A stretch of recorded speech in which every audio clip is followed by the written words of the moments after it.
Hey, what's going on, friends? It's your boy Will here, and today I want to make this video discussing whether or not I believe it's safe for women to drive for Lyft and Uber.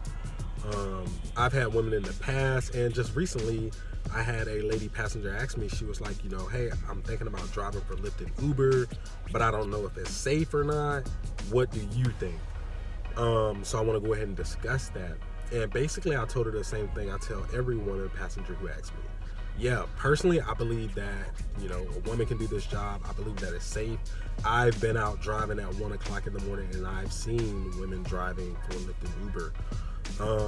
So what are some safety factors that any driver has to deal with? For the most part, there are 4 things, in my opinion, that any driver might have to deal with. First, that's going to be getting robbed. I don't keep really much valuable things on me. They could take my phone, the car, and anything else that they find valuable in the car. Second would be getting beat up. If you piss a passenger off, make them mad, whatever, and they just want to fight you and beat you up for whatever reason, they could do that. Getting killed. A passenger wants to kill you, which they have to be psycho or really be off the edge to want to do that. And then last would be like sexually assault. And I think that's what most women think of when they think of like safety reasons. That would be like the only other safety reason for women, right? Like, I mean, it can happen to men too, but it seems like it's more likely to happen to a woman when you think about it anyway, right? I don't know like the statistics or anything like that. And it's all just my opinion. But those are probably the 4 things that can happen. Now, for most women, they might think about possibly being sexually assaulted. That's why they might say, oh, I don't want to drive late at night, things like that. I don't think that's too big of a deal. I mean, people have done it. People will continue to do it, and there are those psychos out there that you do have to worry about. But I don't think it's too big of a deal. I think the majority of women, unadmittedly, when they think of safety, in reality, what they're thinking about is the fact that they're going to be getting hit on a lot by a lot of guys.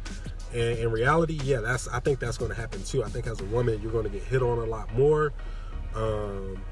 But I don't think that should stop you from being able to drive anytime you want to drive. I do believe that, if you drive like late at night, obviously if you're picking somebody up in a neighborhood, you want to be aware of your surroundings and be paying attention to who you're picking up.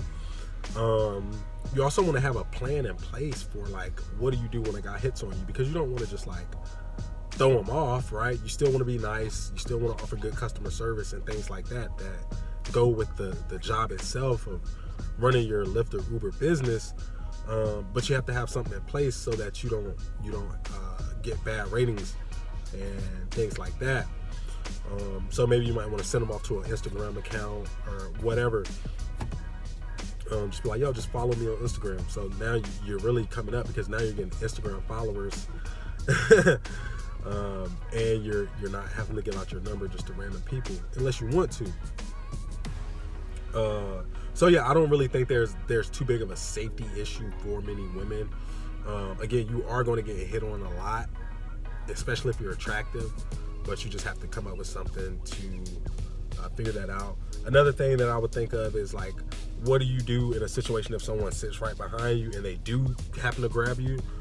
I would maybe practice how to do some role playing with like a boyfriend or father or any male friends that you might have. Figure out what would you do in that situation. Lyft has a strict no weapons policy, but I would, if you want to do pepper spray or whatever, I would just buy some pepper spray, use it a few times so you actually know how it works, because that stuff burns and it's going to get on you too, no matter what, especially being in a car. Or a taser. My sister has a taser. She has a taser and she has a knife with a window breaker. It has a window breaker on the back of the knife, and the window breaker alone is sharp enough that if you hit somebody in the head with that thing hard, it's gonna put a hole in somebody's head. So just look into having options. Obviously, you want to keep those things out of sight, out of mind. You don't want passengers seeing any weapons, because I'm not sure what Uber's policy is, but I know Lyft has a strict no weapon policy. But overall, I think that women can do this job just as well as men can, if not better. You might even have the possibility to finesse dudes and get higher tips. So it might even be a better option. So yeah, that's pretty much my opinion on it. It's like, yeah, I mean, you can drive. You have to do it yourself to kind of figure out whether it works for you. Different women are different as well, because you have some women who are the super prissy, girly types. Then you have some girls who are like, I mean, they're just hardcore, you know what I'm saying? So it just doesn't even matter to them. So you got to figure out whether or not it works for you and just do it, and see what works the best. So I hope that information helps. My name is Will. Until next time, peace.